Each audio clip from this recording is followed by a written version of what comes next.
देखो, हमारा जो चैप्टर है वो चैप्टर 2 है आपका, हिस्ट्री के पार्ट 2 का, भक्ति एंड सूफी ट्रेडिशंस। ठीक है, देखिए, जैसा कि मैंने कल इसके पार्ट 1 में आप लोग को पूरा का पूरा समझाया था कि किस तरह से हिंदू धर्म, ब्राह्मण धर्म, वैदिक कल्चर आया और उसके बाद किस तरह से आगे जाकर के बौद्ध धर्म, जैन धर्म ये आया, और उसके बाद लास्ट में, सबसे लास्ट में इंडिया में, हम लोग की इंडिया में सबसे लास्ट में आया था इस्लाम धर्म, और इस्लाम धर्म के सुधार के लिए सूफी धर्म सामने आया था। ठीक है,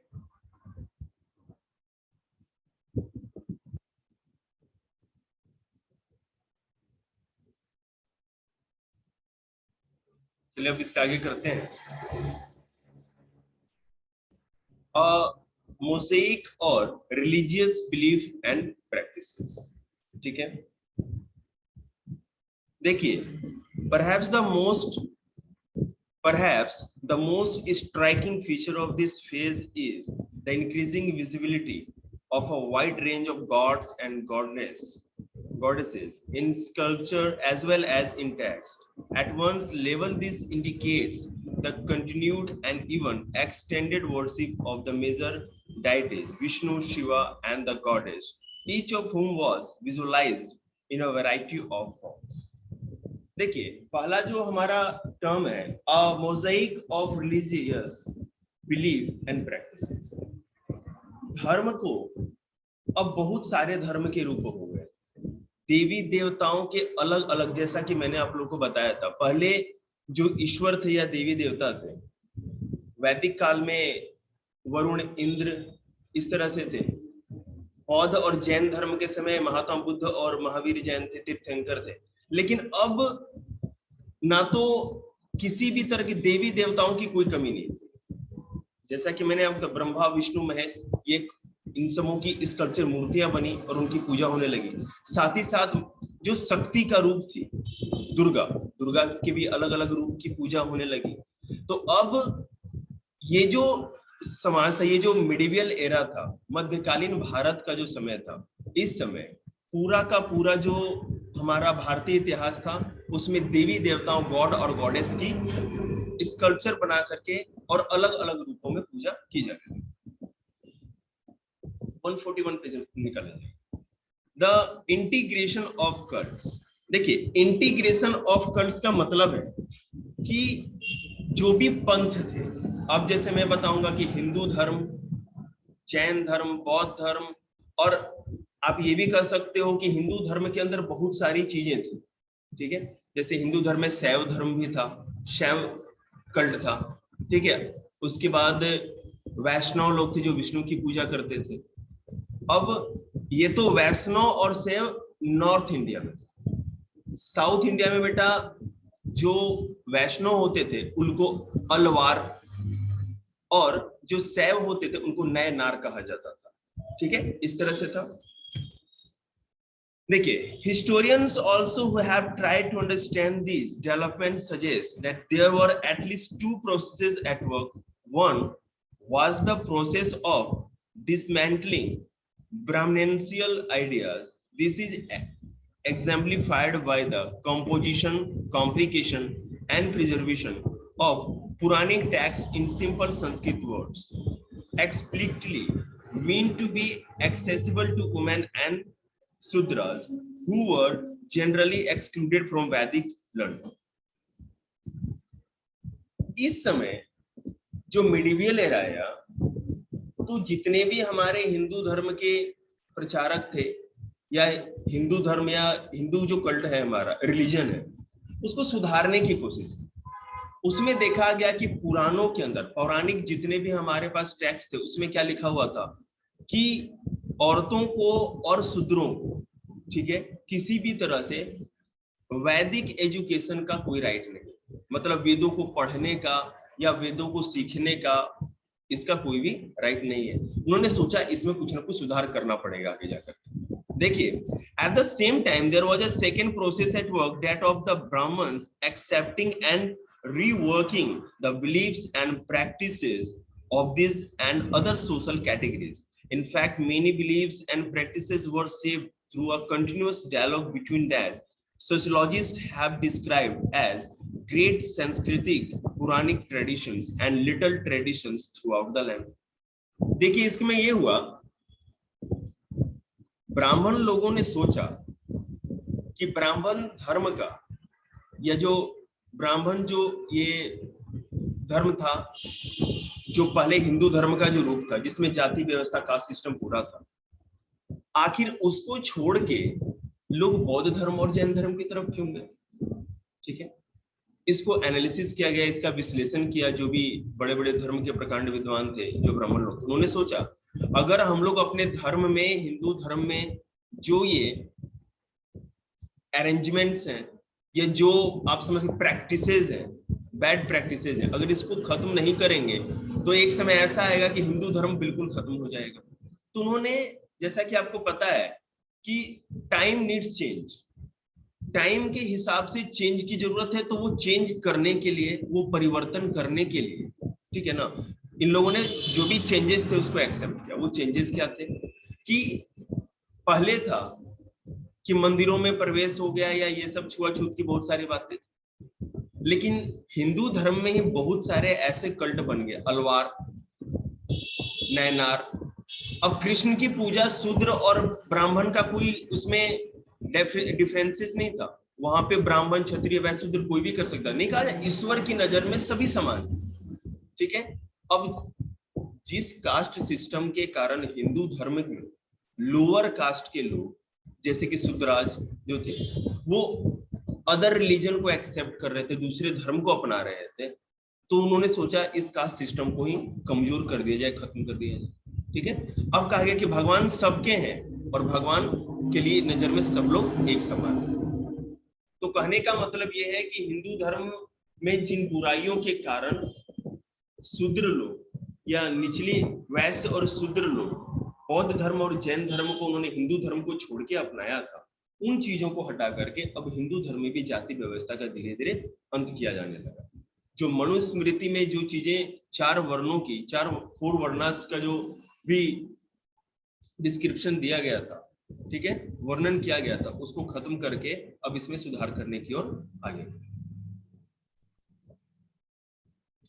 One of the most striking example of this process is evident at Puri, Odisha, where the principal deity was identified by the 20th century as Jagannath, literally the Lord of the world, ठीक है, a form of Vishnu। आपको ये 3 picture दिख रहे होंगे भगवान के, इसमें भगवान जगन्नाथ मतलब कि कृष्ण है, सुभद्रा और बलराम, सुभद्रा उनकी बहन थी। If you compare figure 6.2 and figure 4.26, you will notice that the deity is represented in a very different way. In this instance, a local deity whose image was and continues to be made of wood by local tribal specialists was recognized as a form of Vishnu. At the same time, Vishnu was visualized in a way that was very different from that in other parts of the country. अब देखो, आपको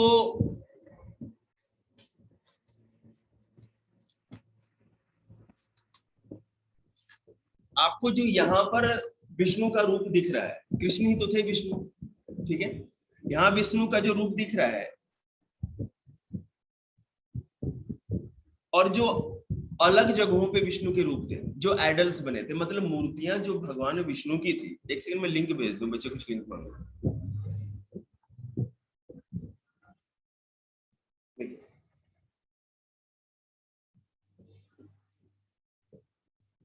देखिए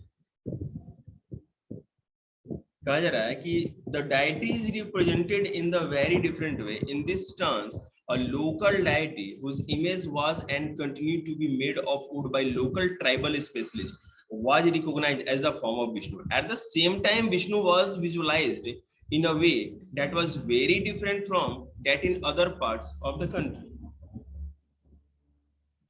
ठीक है, अब यहाँ पर जो लोकल ट्राइबल लोग थे, ट्राइबल मतलब कि आदिवासी लोग, उन लोगों ने जिस तरह विष्णु को भगवान को सोचा, देखिए अब मूर्ति कैसे बनाते हैं, हम लोग कोई भी तस्वीर ऐसी बनाएंगे जैसा हम सोचते हैं, तो यहाँ पे ट्राइबल्स लोगों ने उस रूप में सोचा, ठीक है, इसलिए उन्होंने वैसा बनाया। अब दूसरे जगहों पे लोगों ने विष्णु को दूसरे रूप में देखा, उन्होंने दूसरे रूप में बनाया। एक एक वर्ड, एक एक लाइन बेटे समझ लीजिए आप, ठीक है, क्योंकि ये चीज समझ गए तो इसके बाहर से कुछ भी नहीं, इसलिए मैं लाइन वाइज आप लोग को समझा रहा हूँ, ठीक है। सच इंस्टांसेस, इंस्टांस मतलब मिसाल, ठीक है ना, such instances of integration are evident amongst goddesses cults as well. Worship of the goddess, often simply in the form of stone smeared which with ochre, was evidently widespread.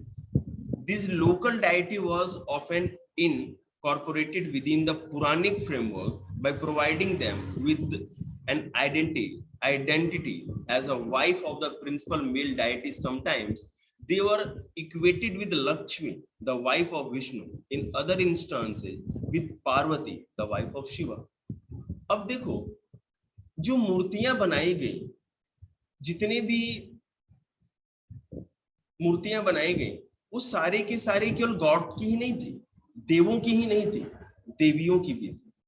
और जितनी भी क्या कहते हैं वुमेन फॉर्म में जो भी हमको मिलते हैं, जो भी आइडल्स मिलते हैं, वो सारे के सारे उनको गॉड के साथ जोड़ा गया। जो मेल थे उनके साथ उनकी वाइफ के रूप में जोड़ करके देखा गया।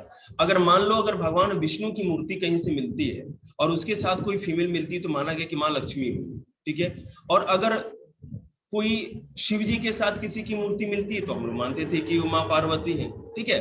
तो मतलब अब यहाँ पर चीजों को ज्यादा से ज्यादा स्प्रेड किया गया। देखिए हम बता रहे, ब्राह्मणों ने हर समय वही चीज समाज के सामने रखा, सोसाइटी के सामने रखा, जिसको लोग एक्सेप्ट करते हैं, ठीक है। अब मान लो कि जितने भी थे वो गृहस्थ थे मोस्टली, क्योंकि मिडिवियल एरा की बात अगर करें, पौराणिक बात तो थी नहीं, जब लोग सन्यास लेके आश्रमों में रहते थे, सब लोग गृहस्थी थे, खेती बाड़ी था, परिवार था, तो लोग कभी भी रिलीजन के ऐसे रूप को ज्यादा अच्छे से एक्सेप्ट कर सकते हैं जो उनके साथ जुड़ा हुआ। आप समझने की कोशिश करिए, अगर मैं कोई भी चीज का एग्जांपल आपको दूं, थोड़ा टेक्निकल सा एग्जांपल दूं या कॉपी बुक स्टाइल जो होता है वैसा एग्जांपल दूं, तो आपके दिमाग में थोड़ा कम जाएगा। लेकिन आप ही के भाई बहनों से जोड़ करके कोई एग्जांपल देके, जैसे मैं इकोनॉमिक्स पढ़ाता हूं देता हूं, तो बच्चे जल्दी कैच करते हैं क्योंकि हम उसको अपने से जोड़ लेते हैं। तो यहाँ पे जो भी ब्राह्मण थे उन्होंने सोचा कि जिस तरह से हस्बैंड वाइफ होते हैं, कपल्स होती है, दंपतियां होते हैं, उसी तरह से भगवान को भी लेकर के प्रस्तुत किया जाए, प्रेजेंट किया जाए, तो लोग ज्यादा अच्छे तरह से एक्सेप्ट करेंगे उस तरह। देखिए डिफरेंस एंड कॉन्फ्लिक्ट, जो इसमें भिन्नताएं थी, अंतर था, और जो इसमें सामना हुआ, विरोधाभास हुआ, वो क्या था? Often associated with the goddess were forms of worship that were classified as tantric. Tantric practices were widespread in several parts of the subcontinent. They were often to women and men, and practitioners often ignored differences of caste and class within the ritual context. Many of these ideas influenced Shaivism as well as Buddhism, especially in the eastern, northern and southern part of the subcontinent. देखिए जो भी women worship की बात हुई goddess की, वो दो रूप में हो रही थी। पहला कि जो पहले से गॉड थे, जैसे विष्णु हो गए, शिव हो गए, उनकी वाइफ के रूप में किया जाता था। और दूसरा तांत्रिक रूप, तंत्र मंत्र जो होता है, जादू टोना, तो वहां पे शक्ति की पूजा दो रूप में, एक माँ लक्ष्मी पार्वती के रूप में जो कि उनकी वाइफ थी, शिव की और विष्णु की, और दूसरा तंत्र के रूप में, जैसे माँ काली हो गई या और भी। जो तारा थी वो बौद्ध धर्म में तारा देवी उनकी क्या कहते हैं माँ को माना जाता था, महात्मा बुद्ध की माता को। और उनकी पूजा करके तंत्र साधना की जाती थी। तांत्रिक पूजा तो समझ रहे हैं आप लोग, जादू टोना वाला जो होता है, ठीक है। ये पूर्वी भारत में, नॉर्दर्न इंडिया में, है ना, नॉर्दर्न ईस्टर्न और साउदर्न पार्ट में ये सारा का सारा ये इस तरह की पूजा की जाती थी। तो हमने देखा कि गॉड की जो पूजा थी, अलग अलग लोग, डिफरेंट जो पीपल थे, डिफरेंट प्लेसेस पे भगवान को अलग अलग तरह से विजुलाइज करते थे। विजुलाइज करने का मतलब है कि वो देखते थे, जैसा समझते थे वैसी ही मूर्ति बना के भगवान की पूजा करते थे। लेकिन यूनिवर्सल एक्सेप्टेंस था। विष्णु केवल एक जगह जगन्नाथपुरी में नहीं पूजे जा रहे थे, अब पूरे हिंदुस्तान में हर जगह विष्णु को मानने वाले, पूरे हिंदुस्तान में हर जगह शिव को मानने वाले, ठीक है। दूसरा, जो गॉडेस थी, उनके साथ जो मूर्ति बनाई जाती थी वो उनकी वाइफ के रूप में लक्ष्मी और पार्वती की तरफ पूजा की जाती थी। और तीसरा, जो गॉडेस का जो दूसरा रूप था वो तांत्रिक पूजा के लिए की जाती थी, शक्ति का प्रतीक मानी जाती थी, ठीक है। आगे देखते हैं। All of these somewhat divergent and even disparate belief and practices would come to be classified as Hindu over the course of the next millennium. The divergence is perhaps most stark if we compare Vedic and Puranic traditions. The principal deities of the Vedic pantheon, Agni, Indra, and Soma, become marginal figures, rarely visible in textual or visual representation. And while we can catch a glimpse of Vishnu, Shiva, and the goddess in Vedic mantras, these have little in common with the elaborate Puranic mythologies. Okay. However, in spite of these obvious discrepancies, the Vedas continue to be reversed as authoritative. देखिए इसमें क्या है कि इस समय जो वैदिक देवता जितने भी थे, विष्णु, इंद्र, वरुण, अग्नि, अभी भी वो पूजे जाते थे। मतलब जो हमारे जितने भी पुराण थे, जो पंडितों की जो नहीं कहते पोथी पत्रे जो होते हैं, जो पौराणिक टेक्स्ट थे, उनमें मंत्रों में उनका केवल उच्चारण होता था। पूजा पाठ के समय उनके मंत्रों के समय उच्चारण होता था। जैसे आपको पता है, जब घर में हम लोग पूजा पाठ कराते हैं, सत्यनारायण भगवान की कथा करवाते हैं, तो अग्नि की पूजा होगी, है ना, वरुण की ये जल चढ़ाओ, ये सब कुछ होता है। लेकिन वो केवल एक रिचुअल में था केवल। अब उनको एक गॉड की तरह ज्यादा हर दिन जैसे पूजा जाए ऐसा नहीं किया जाता था। अब उसकी जगह पे ब्रह्मा, विष्णु और महेश की एक्सेप्टेंस भी, और वो ज्यादा कॉमन है, और वो केवल मंत्रों में कॉमन थे।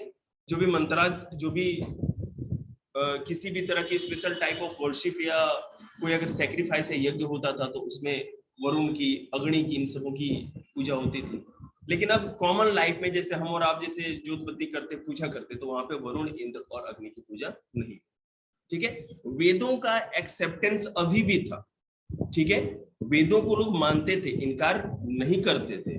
लेकिन जो ट्रेंड में था या जो प्रैक्टिस में चल रहा था, एक्सेप्टेंस और प्रैक्टिस में अंतर है। एक्सेप्टेंस मतलब हम स्वीकार करते हैं किस चीज को, और प्रैक्टिस जो कि हर दिन हम करते हैं। तो प्रैक्टिस में ब्रह्मा, विष्णु, महेश की पूजा थी, और एक्सेप्टेंस में अब केवल वैदिक जो गॉड्स है वो रह गया।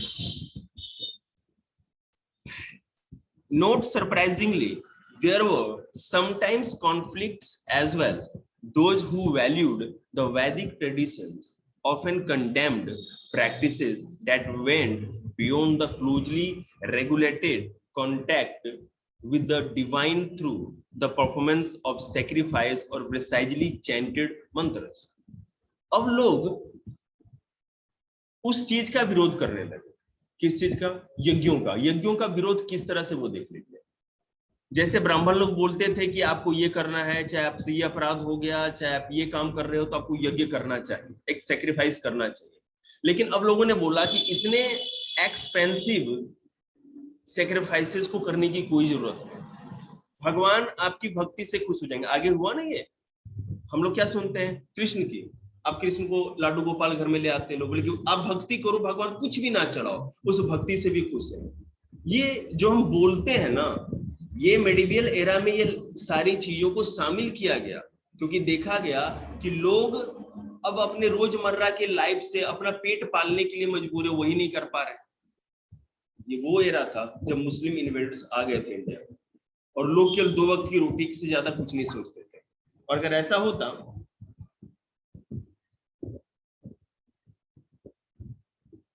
अगर ऐसा नहीं होता तो सारे के सारे इस्लाम धर्म अपना लेते। ठीक है, मान लो कि जिस धर्म में आपकी कोई, अगर वैदिक धर्म कहता था कि आपको पिता बनने पर या ये करने पर वो करने पर हर जगह एक सेक्रीफाइस यज्ञ करना पड़ेगा, इतने ब्राह्मणों को खिलाना पड़ेगा, इतने गायों का दान करना पड़ेगा, और यहाँ पे पेट पालना मुश्किल था, क्योंकि जो मुस्लिम इन्वेडर थे वो तो टैक्स भी लेते थे बहुत ज्यादा। तो मजबूरी थी कि अब हिंदू धर्म को इतना सरल बना दिया जाए, इतना सिंपल उसके प्रैक्टिसेस को बना दिया जाए कि सब लोग इसको एक्सेप्ट करें। इसलिए भक्ति का कॉन्सेप्ट लेकर के आए। ये चैप्टर भक्ति के लिए भी आपको पता ही है। किसी भी रिलीजन को सिंपल बनाया गया। उस जमाने में जो सिंपल था वही एक्सेप्टेड था। ठीक है, तो जैसा मैंने बताया, अब यज्ञों की जो भी सैक्रिफाइसेस थे उसके क्रिटिसिज्म होने लगा, आलोचना की जाने लगी। क्यों आलोचना की जाने लगी? क्योंकि बहुत ज्यादा एक्सपेंसिव था और कॉमन मैन के अंडर में वो नहीं आता था, कॉमन मैन के बियॉन्ड था। समझ रहे हैं? देखिए,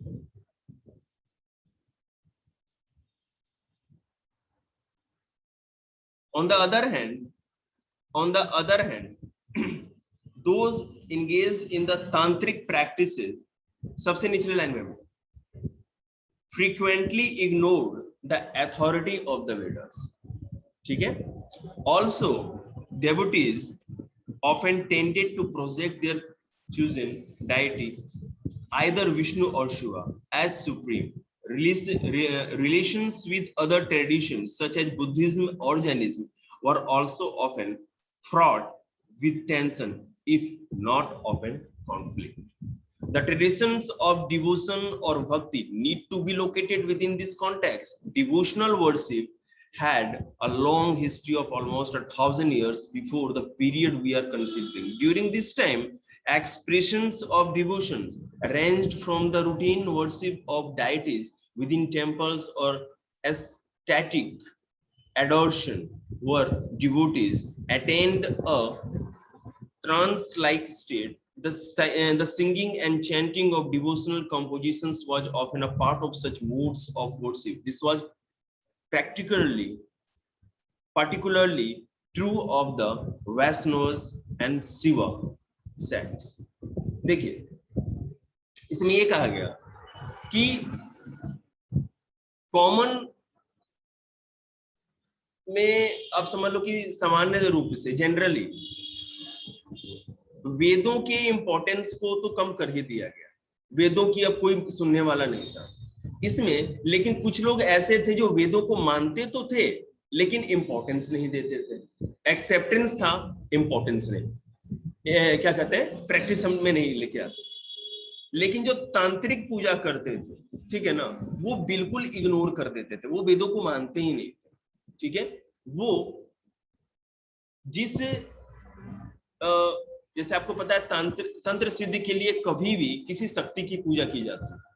ठीक है, मैंने आपको कैसे पता हो, मैंने जो भी टेक्स्ट में लिखा हुआ है कि आप कभी भी ब्रह्मा विष्णु महेश की पूजा करके कोई तंत्र की साधना नहीं कर सकते। जब भी करोगे तो शक्ति की पूजा करोगे, माँ दुर्गा का रूप जो भी हो उसकी करोगे। तो लोग उसी हिसाब से अपने अपने डायटीज सबको बना लिया कि तारा देवी तारा है, माँ काली है, इस तरह से सबने अपना अपना बना लिया कि हम उसकी पूजा करेंगे और उसी की तंत्र साधना करेंगे। क्या शक्ति मतलब कि दुर्गा को शक्ति का रूप कहा गया। शक्ति तो बेटा सब में है ना, वो तो है। लेकिन जब तंत्र साधना की बात होती है तो दुर्गा के रूप की ही साधना की जाती है। नवरात्रि में देखते ना, जिनको तांत्रिकों को करना होता है, माँ कामाख्या का मंदिर ब्रह्मपुत्र नदी के किनारे आसाम में, पहाड़ की चोटी, ठीक है, वहां पर तो आप जाते ही है ना, कमजोर दिल वाले घबरा जाएंगे। जितने भी तांत्रिक पूरी दुनिया के जो भी हो हिंदुस्तान के सारे वहां पहुंचे रहते हैं तंत्र साधना के। समझ रहे हैं ना? तो ऐसे बहुत सारे प्लेसेस हैं। देखिए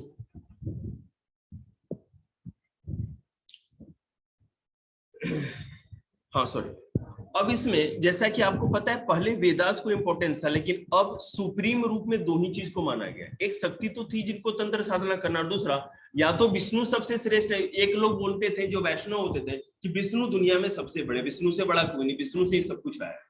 और दूसरे जो शिवा को मानते थे वो कहते थे शिवा आदि रूप है, सब कुछ शिवा है, शिवा से ही सब कुछ निकला है। तो ये दो ही चीज का एक्सेप्टेंस था। आगे देखिए, उसके बाद आपको पता है कि वैदिक ट्रेडिशन में माना जाता था कि अगर आप सैक्रिफाइस करते हो, आप यज्ञ करते हो, वो सर्वश्रेष्ठ है। जिसने यज्ञ कर दिया वो हर तरह की उसकी इच्छा या जो भी विश पूरी हो जाएगी। लोग अपनी इच्छाओं की पूर्ति के लिए, मतलब जो भी विश होती थी या जो पूरी करनी है, कोई पुत्र के लिए करता था, कोई राजा बनने के लिए, कोई अपने साम्राज्य के विस्तार के लिए। दशरथ जी ने भी पुत्र के लिए यज्ञ किए थे ना, और राम जी ने फिर आपको अश्वमेघ यज्ञ किया था, आपने देखा होगा रामायण। ये तो फायदा है क्या, ये जो जैसे लकड़ी है आग लगाते हैं उसकी पीड़ा होती है। नहीं देखिए, अगर आप किसी ऐसे आदमी से पूछो जो यज्ञों को समझता है तो ज्यादा अच्छा बताएगा। और ये माना जाता है कि यज्ञ करने से पूरा प्रकृति का शुद्धिकरण होता है, ठीक है ना। ये भी बेटा अलग अलग लोगों की अलग अलग सोच है। अब कोई इसको कहेगा कि आधा भरा हुआ है, कोई कहेगा कि आधा खाली है, तो वही बात है ना, तो अपने सोच की बात है। उसके ऊपर बहुत ज्यादा बात हो सकती है, लेकिन अभी हम लोग थोड़ा रिकॉर्डिंग कर रहे हैं तो उस पर नहीं जाएंगे। हाँ, तो यहाँ पर आपको पता है जो भी ट्रेंड में कोई भी रिलीजन चला था, ट्रेंड मतलब यही समझ, ट्रेंड ही कर सकते हैं। आदमी वो भेड़चाल होता है ना, भेड़ को देख करके भेड़ पूरी खाई में कूद जाएगी। तो अगर 10 आदमी भी शिव की पूजा कर रहे हैं ना, तो 15वां आदमी भी जाएगा उस दिन से, फिर वो शिव जी पे जल चढ़ाने स्टार्ट करता है। उसको नहीं सोचेगा नहीं क्यों चढ़ा है, लेकिन वो चढ़ाएगा। हाँ, तो ये ऐसा ही है। तो पहले जब वैदिक ट्रेडिशन था तो वहां पर था कि सेक्रीफाइसेस को या यज्ञों को माना जाता था, इंपॉर्टेंस दिया जाता था। लेकिन जब शिव और विष्णु श्रेष्ठ हो गए और इनकी पूजा की जाने लगी, जो शैव और वैष्णव जो कल्ट आया, तो वहां पर डिवोशनल जो कहा गया, डिवोशनल वर्शिप को माना गया। मतलब पूरा समर्पण के साथ जो पूजा आपकी होती है उसको श्रेष्ठ माना गया। अब इसके साथ साथ लोगों में और ज्यादा भक्ति जगाई जाए, लोग ज्यादा एकदम बिल्कुल डूब जाए उस धर्म में या भक्ति में, तो उसके लिए भजन और कीर्तन बनाए गए। मैंने है ना, chanting of singing and chanting of devotional compositions, ठीक है, अंडरलाइन कर सकते हैं। The singing and chanting of devotional composition was often a part of such mode of worship. Devotional worship, आपको पता है, आप कभी वृंदावन जाओ ना तो एक मृदंग होता है, ढोलक के जैसा लंबा सा होता है, और जब वो वैष्णव साधु जब बजाना स्टार्ट करते हैं ना, तो जिसके अंदर पत्थर भी होगा ना उसका भी आपको पता होगा, मृदंग जो बजाते हैं और पूजन करते हैं, समझ रहे हैं ना। तो भाई आदमी के अंदर है ना, कैसा भी नास्तिक को धर्म जाग जाता है। तो ये सारे तरीके हैं धर्म को, ये सोचा गया कि कैसे इस धर्म को ज्यादा लोगों तक पहुंचाया जाए। कीर्तन यही था ना कि हाँ तरीके हैं ये, और क्या। चलिए आगे देखते हैं। Poems of prayers, early traditions of प्रार्थना के लिए जो पोएम, अब यहाँ तो देखो इंग्लिश में तो बेटा ऐसे ही लिखा है, अब इसको पोएम कहेंगे और हम लोग इसको कहेंगे प्रार्थना कहेंगे, अपनी जो भी है। अंग्रेजियों के लिए, इंग्लिश में तो सब चीज के लिए पोएम है। देखिए, in the course of the evolution of these forms of worship, in many stands, quiet saints emerged as leader around whom there developed a community of devotees. Tulsidas को भी कवि ही कहा गया है, ठीक है, वाल्मीकि जी को भी कवि कहा गया है, चैतन्य स्वामी को भी कवि कहा गया है। तो जो लोग बड़े बड़े कवि आप कह लीजिए या भक्त थे भगवान के, उन लोगों ने ऐसी कविताओं की या दोहों की रचना की, यहाँ पोएम मतलब दोहे समझ, ठीक है, दोहों की रचना की, संस्कृत हिंदी में या ट्रेडिशनल लैंग्वेज में। जैसे बांग्ला में चैतन्य महाप्रभु थे, उन्होंने पूरे बंगाल में माँ काली की पूजा होती है केवल, दुर्गा शक्ति का ज्यादा वहां पे है, लेकिन पूरे वैष्णव धर्म का जो प्रचार था वहां पे वो चैतन्य ने की। इसमें आएगा, सब कुछ आएगा, आपको मिलेगा पढ़ने के लिए। तो उन्होंने क्या किया, ये जो कीर्तन आप सुनते हैं ना भगवान विष्णु की, ये जो होता है भजन जो होता है, आंटी लोग करती है, साधु लोग करते हैं, ये सारा का सारा किसने बनाया है? ये इन्हीं साधुओं ने इस चीज की रचना की, और जब रचना की और वो गाते थे तो अपना एक ग्रुप बना लेते थे, मंडली, भजन मंडली होती है, पूरा का पूरा ग्रुप बनाते थे और एक साथ ये मंडली चलती थी, भजन करते रहते थे। आपने गुरुद्वारे में देखा होगा सुबह में अरदास होती है, सुबह में गलियों गलियों में निकल करके वो भजन करते हुए निकलते हैं, सब लोग को जगाते चलते हैं। तो इस तरह से भी एक चीज आगे आई, ये पूजा का एक नया रूप था, भजन और कीर्तन वर्शिप का एक नया रूप था। ठीक है। Further, while Brahmanas remained important intermediaries between God and devotees in several forms of bhakti, these traditions also accommodated and acknowledged women and the lower caste, categories considered ineligible for liberation within the orthodox Brahminical framework. What also characterized traditions of bhakti was the remarkable diversity. अब पहले क्या था कि औरतें और शूद्र को हिंदू धर्म में, वैदिक धर्म में कोई जगह नहीं थी, लेकिन अभी भी अगर कोई भक्त है और उसको भगवान से जुड़ना है, एक आ गया ना कि while Brahmanas remained important intermediaries between God and devotees in several forms of bhakti, these traditions also accommodated acknowledged women. मतलब कि पहले क्या था, पहले भी ऐसा ही था वैदिक धर्म में, ब्राह्मण लोग यज्ञ करेंगे, ब्राह्मणों के बिना यज्ञ सफल नहीं होगा। ठीक है, वही यज्ञ कराएंगे ना, दूसरों को पता ही नहीं था मंत्र क्या पढ़ने हैं या जो भी चैंटिंग करनी है मंत्राज की। और अभी भी इस समय भी ऐसा ही था, अगर आपको कोई भी पूजा करानी है तो डिवोटी और डाइटी, मतलब देव और जो भी साधक है, दोनों के बीच में ब्राह्मण ही बिचौलिए का काम करेंगे, वही जोड़ेंगे आपको भगवान से। ठीक है, लेकिन एक जो चेंज आया वैदिक पीरियड में और अभी जो ये पीरियड था, इसमें चेंज आया कि पहले औरतों को और शूद्रों को जगह नहीं मिलती थी, लेकिन अब मिलने लगी। अब कोई दिक्कत नहीं थी, ये भी भगवान की पूजा कर सकते थे और हर तरह से भगवान की भक्ति कर सकते थे। ब्राह्मणों ने बोला, आगे जो टेक्स्ट लिखे गए कि इस धरती पे कोई भी इंसान, महिलाओं को तो पहले ही सम्मान मिल चुका था कि इवन शूद्र भी, शूद्राज भी जो है वो भी मोक्ष की प्राप्ति कर सकते हैं, और ऐसे बहुत सारे एग्जाम्पल भी दिए गए। जो भगवान की भक्ति करेगा, भगवान के लिए सब लोग बराबर है, ब्राह्मण वैश्य शूद्र है ना, क्षत्रिय, सब लोग बराबर है और कोई भी मोक्ष की प्राप्ति कर सकता है। तो ये एक नया चेंज आया था जिसमें शूद्राज को भी इस तरह के प्रैक्टिसेस ऑफ वर्शिप में जगह। At a different level, historians of religion often classify bhakti traditions into two broad categories. ठीक है, सगुण, अब देखो ये अंडरलाइन करना बेटा बहुत इंपॉर्टेंट है। आगे हिस्टोरियंस लोगों ने भक्ति ट्रेडिशन, मतलब कि जो भक्ति संप्रदाय था, उसको दो रूपों में बांटा। वो क्या था, सगुण विद एट्रीब्यूट्स एंड निर्गुण विदाउट एट्रीब्यूट। अब सुनिए, सगुण मतलब जो कि फूल माला चढ़ावा सब कुछ करते हैं, कर्म कांड करते हैं, ठीक है, और निर्गुण जो कुछ नहीं करते, उस केवल ध्यान में भगवान को रखते हैं। समझ रहे? आगे और इसमें the former included tradition that focused on the worship of specific deities such as Shiva, Vishnu and his avatars. Incarnations मतलब अवतार होता है बेटा, आपको पता होगा, and forms of the goddess or devi, all often conceptualized, okay, in anthropomorphic क्या लिखा हुआ है, anthropomorphic forms. Nirgun Bhakti on the other hand was worship of an abstract form of God. देखिए लाइन वाइज नोट्स लिखना बेटा बहुत important है, और जो भी वर्ड्स अगर बहुत बड़े होने मीनिंग होगा तो आप उसका मीनिंग जरूर, उसका सब्स्टिट्यूट ढूंढ लेना डिक्शनरी में, ज्यादा अच्छा रहेगा। सगुण और निर्गुण दोनों को अच्छे से समझ जाइए। सगुण का मतलब ये था, ताई ने कंप्रोमाइज, सगुण का मतलब ये था कि भगवान की पूजा ब्रह्मा विष्णु महेश के रूप में करें, देवी के रूप में करें, दुर्गा के रूप में करें, और जितने भी कर्म कांड है वो करें। निर्गुण का मतलब है एब्स्ट्रैक्ट फॉर्म ऑफ गॉड, मतलब भगवान को एक रूप मान करके, भगवान का कोई रूप नहीं, वो निराकार है, ठीक है, और एक है, उसके रूप में उसकी पूजा करें, तो वो निर्गुण हो गए। निर्गुण कौन करते थे?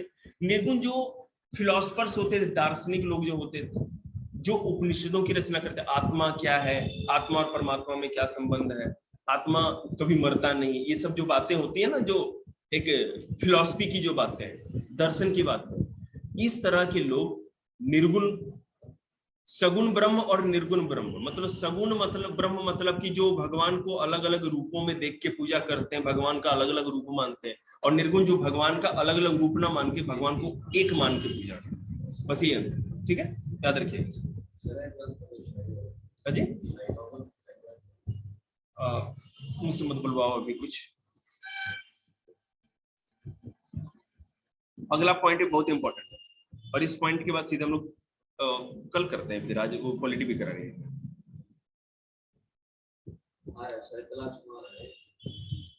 हाँ कोई बात नहीं, चलिए ठीक है, हम लोग करते हैं। The Alvar and Nayanar of Tamil Nadu, ठीक है। साउथ इंडिया में देखिए, मैंने आपको बताया था बेटा इससे पहले कि जो नॉर्थ इंडिया, उत्तर भारत में विष्णु के पुजारी है ना, क्या करते थे, वैष्णव कहा जाता था, और शिव के पुजारी को शैव कहा जाता था, ठीक है। लेकिन जब साउथ इंडिया में इन धर्मों का, इन पंथों का प्रचार हुआ, तो वहां की ट्रेडिशनल लैंग्वेज में जो विष्णु को मानते थे उनको अलवार कहा गया, और जो शिव को मानते थे उनको नयनार कहा गया, ठीक है। पहले तो इतना है, आगे देखते हैं। देखिए, सम ऑफ द अर्लीस्ट भक्ति मूवमेंट, ओके, 6th सेंचुरी की बात कर रहा हूं, were led by the alwar, literally those who are immense of devotion of Vishnu, ठीक है, and Nayanar, literally leaders who were devotees of Shiva. They traveled from place to place singing hymns in Tamil in praise of their god. जो भी उनकी कविताएं थी या जो भी प्रार्थनाएं थी, ग्रुप मंडली बना करके, ग्रुप के ग्रुप वो घूमते, अलवार गांव गांव घूमेंगे, शहरों शहर घूमेंगे, नैनार घूमेंगे, और अपने भगवान की प्रशंसा में। शिव ऐसे, आप अगर भगवान का भजन करोगे तो क्या करोगे, उनकी बड़ाई ही तो करोगे, प्रशंसा करोगे, एडमायर करोगे अपने ईश्वर की, और एडमायरेशन में घूमते रहते थे, और उनके एडमायरेशन के द्वारा कोई ना कोई बिल्कुल अट्रैक्ट होगा ही आपके धर्म के प्रति, है ना, ऐसा करते थे। During their travels, the Alwar and Nayanar identified certain shrines as abodes of their chosen deities. अभी जो घूमते थे, देखिएगा, abodes का मतलब है कि एक घर, और deity मतलब भगवान, भगवान के घर के रूप में किसी ना किसी श्राइन को चुनते थे। श्राइन मतलब मठ, समझ रहे ना, मठों में भगवान की स्थापना करेंगे और वहीं पर सब लोग एक साथ रहेंगे, साधु लोगों के रहने की जगह होती थी, ठीक है। Very often large temples were later built at these shared places.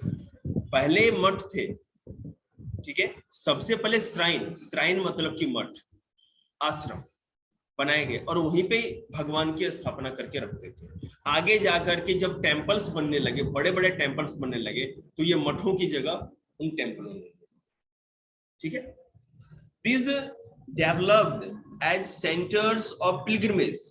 Pilgrimage मतलब तीर्थ यात्रा, ठीक है, pilgrimage. Singing composition of these quiet saints became part of temple rituals in these shrines, as did worship of the saints images.